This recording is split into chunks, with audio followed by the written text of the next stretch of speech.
오늘은 사사 입다에 대해서 말씀드리겠습니다. 사사기 10장 6절에 보시면 이스라엘 자손이 다시 여호와 앞에 악을 행합니다. 이스라엘 백성들이 하나님을 버리고 다른 신들을 섬김으로 하나님께서 이스라엘 백성들을 암몬 사람들에게 파셨습니다. 그래서 암몬 사람들이 이스라엘 사람들을 괴롭혔다는 것입니다. 그래서 사람들이 또 하나님께 부르짖습니다. 이때 하나님께서 구원자로 사사 입다를 보내주셨습니다. 사사 입다에 관한 내용이 사사기 10장부터 11장, 12장까지 나옵니다. 11장 1절에서 3절을 보시면 길르앗 사람 입다는 큰 용사였으니 기생이 길르앗에게 낳은 아들이었고 길르앗의 아내도 그의 아들들을 낳았더라. 그 아내의 아들들이 자라매 입다를 쫓아내며 그에게 이르되 너는 다른 여인의 자식이니 우리 아버지의 집에서 기업을 잊지 못하리라 한지라. 이에 입다가 그의 형제들을 피하여 도읍 땅에 거주하며 잡류가 그에게로 모여와서 그와 함께 출입하였더라. 여러분, 입다는 기생이 낳은 아들입니다. 아버지는 길르앗이고 어머니는 기생입니다. 나중에 본처에 태어난 아들들이 기생의 아들 입다를 아버지 집에서 쫓아버렸습니다. 쫓겨난 입다는 도읍이란 도시로 가서 거기서 깡패들과 어울리며 불량배들의 우두머리가 됩니다.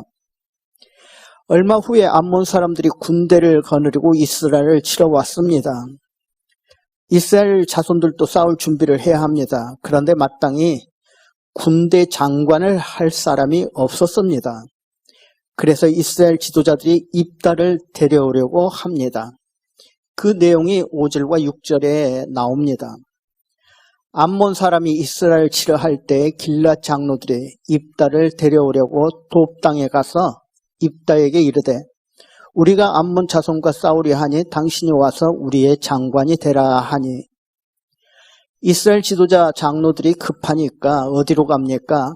적군이 쳐들어오면 당연히 하나님을 찾고 하나님께 매달려야 합니다. 그런데 지금 이스라엘 장로들은 깡패를 찾아가서 우리를 도와주고 우리의 군대 장관이 되어달라고 부탁을 하는 참 우스운 모습을 볼 수 있습니다. 이때 입다가 뭐라고 합니까? 7절입니다.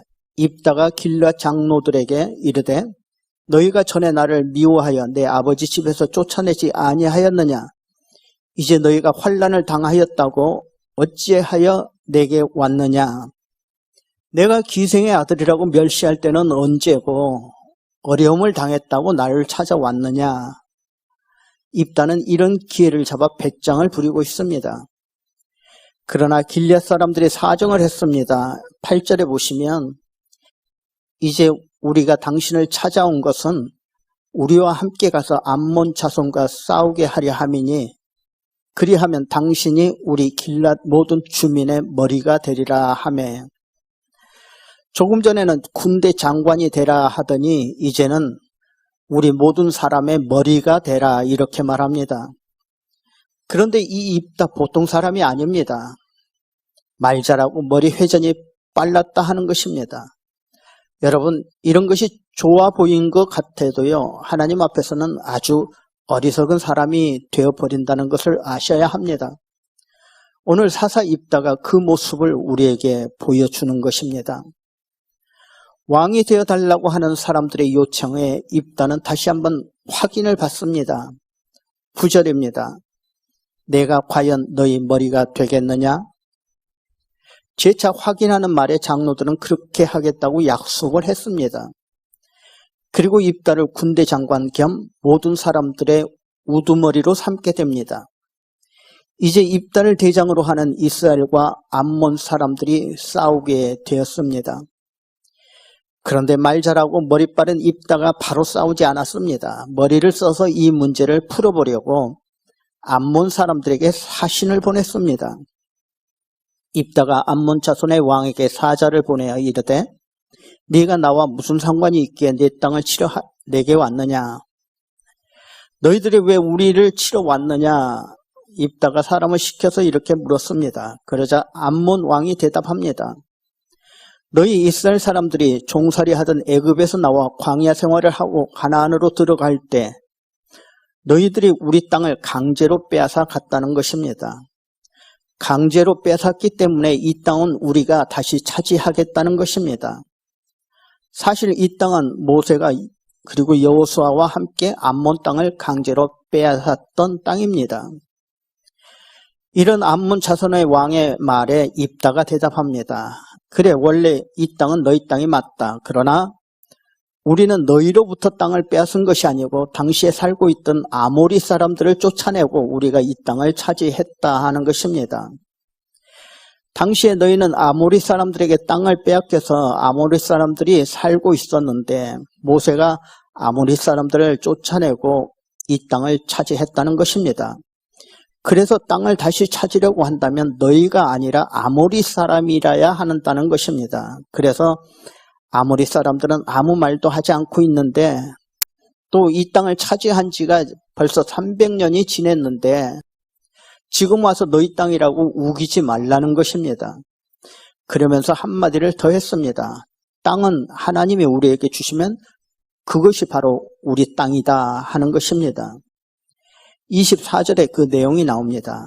우리 하나님 여호와께서 우리 앞에서 어떤 사람이든지 쫓아내시면 그 땅은 우리가 얻으리라. 이 땅은 하나님이 우리에게 주셨기 때문에 우리 땅이라는 것입니다. 여러분, 땅의 모든 주권은 하나님에게 있는 것이지 사람에게 있는 것이 아니라는 것입니다. 오늘날 우리가 가지고 있는 땅이나 재산이나 건물이나 명예나 다 하나님이 주인이 되는 것입니다. 모든 천하 만물의 주권이 하나님에게 있다고 믿으시기를 바랍니다. 우리는 하나님의 땅을 사는 날 동안 그 위에 집을 짓고 잠깐 사용하는 것뿐입니다. 이런 입다의 말에 어떻게 했을까요? 28절에 보시면 암몬 자손의 왕이 입다에 보내어 말한 것을 듣지 아니하였더라라고 나옵니다. 암몬 왕이 입다의 말을 듣지 않았습니다. 그래서 싸움이 시작되었습니다. 입다는 이제 싸울 수밖에 없게 되었습니다. 여러분, 싸움이나 전쟁은 하나님께 속한 것입니다. 하나님이 함께 하시면 모든 전쟁에서 이길 수 있습니다. 그런데 전쟁이 시작되기 전 하나님 함께 하실지 안 하실지 모릅니다. 입다가 이미 사사가 되었기 때문에 여러분, 하나님이 함께 해 주신 것입니다. 그래서 하나님께 기도합니다. 하나님, 이 전쟁에서 내가 승리하게 해 주십시오. 그러면 나는 하나님께 큰 제사를 드리겠습니다. 여러분, 당시에 큰 제사라고 하면 양이나 소를 잡아 드리는 것이 아니라 사람을 잡아 제물로 드리겠다는 것이었습니다. 이 구절을 성경으로 그대로 보시겠습니다. 입다가 여호와께 서원하여 가로되 주께서 과연 암몬 자손을 내 손에 붙이시면 내가 암몬 자손에게서 편안히 돌아올 때에 누구든지 내 집 문에서 나와서 나를 영접하는 그는 여호와께 돌릴 것이니 내가 그를 번제로 드리겠나이다 하니라. 번제로 드린다는 것은 소나 양처럼 잡아 제물로 드리겠다는 것입니다. 전쟁이나 모든 인간 생사화복의 문제는 다 하나님께서 하시는데 입다는 자기가 하는 것이라고 생각했습니다. 그래서 하나님과 협상을 했습니다. 전쟁을 이기게 해주시면 사람을 잡아 제물로 드리겠습니다. 여러분, 언제 하나님께서 조건을 내걸고 인간을 도와주셨습니까? 언제 하나님의 사람을 제물로 바치라고 하신 적이 있습니까? 이런 실수를 현대 그리스도인들도 많이 하고 있다는 것을 아셔야 됩니다. 하나님이 나를 도와주시면 나는 이런 일들을 하겠습니다. 그 중에 대표적인 것이 하나님, 라스베가스에 가서 잭판 터지게 해주십시오. 그러면 내가 건축헌금 내겠습니다. 여러분, 의외로 이런 조건 내걸고 기도하는 분들 참 많이 봤습니다. 이런 분들 자기 꾀에 자기가 속아 넘어가는 것입니다. 하나님이 아브라함에게 너의 아들을 제물로 바치라 하신 것은 아브라함의 믿음을 시험해 보신 것이지 사람을 제물로 원하시는 것이 아니었습니다. 아브라함이 이삭을 바치려 칼을 들었을 때 하나님도 놀라시면서 그것을 못하게 만류하셨습니다. 지금 입다는 자기가 하나님께 쓰임받고 있다는 생각을 못했습니다. 그리고 어떻게 하든지 자기가 하고자 하는 일에 하나님을 이용하려고 했습니다. 완전히 인간적인 생각으로 가득 차 있었고 전쟁에서 승리하려는 마음으로만 가득 차 있었던 것입니다. 그래서 이런 서원을 하고 맙니다. 사람을 번제로 바치겠다는 것은 완전 이방신들이나 하는 그런 일들입니다. 입다는 지금 하나님을 하나님으로 생각하지 않고 이방신쯤으로 생각하고 있는 것입니다. 입다는 결국 이 일로 인해서 자기의 사랑하는 딸, 무남 동녀 외동딸을 잡아 번제로 하나님께 드리는 비참한 신세가 되고 말았습니다. 입다가 미스바에 돌아와 자기 집에 이를 때에 그 딸이 소굴을 잡고 춤추며 나와서 영접하니 이는 그의 무남 동녀라. 자기가 전쟁에서 이기고 돌아와 자기 집에 왔을 때 먼저 영접하는 사람을 잡아 제사를 드리겠다고 약속을 했는데 먼저 영접한 사람이 자기 딸이었습니다. 이를 본 입다가 어떻게 했을까요? 입다가 이를 보고 자기 옷을 찢으며 가로되 슬프다 내 딸이여, 너는 나로 참담케 하는 자요, 너는 나를 괴롭게 하는 자 중에 하나로다.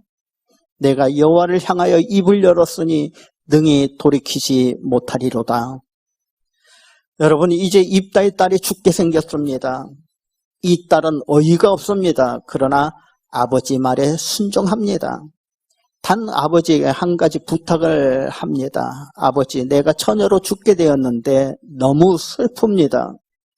내가 내 친구들하고 산에 올라가서 실컷 울고 오겠습니다. 2달만 여유를 주세요. 그리고 아마 기도원으로 갔던 것 같습니다. 그리고 2달 후에 내려와서 죽게 됩니다. 여러분, 이건 아주 잘못됐습니다. 입다가 정말 신앙적인 사람이었다면 자기의 잘못된 서원을 회개하고 그 서원을 지키지 말아야 하는 겁니다. 입다가 사람을 잡아 제물로 드린다면 하나님을 이방신 취급하는 것이기 때문에 더욱 그렇게 해서는 안 됩니다. 이런 생각은 하나님을 생각하지 않고 자기 뜻대로만 하려고 하는 완전히 옹고집 또는 바리새인의 모습 그대로였습니다.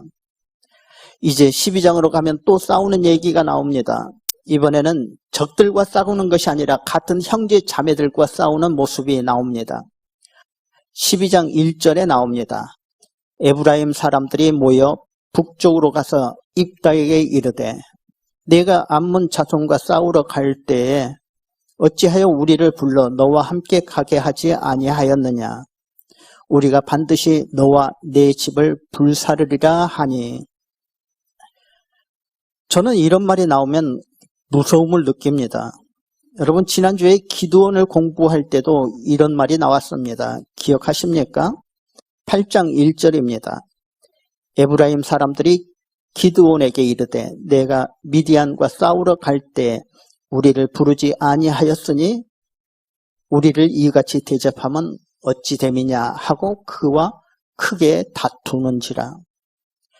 기드온이 미디안을 몰아내고 승리하고 나니까 에브라임 사람들이 뒤늦게 와서 하는 말이 왜 싸움이 시작될 때 우리를 불러주지 않았느냐 하는 것입니다.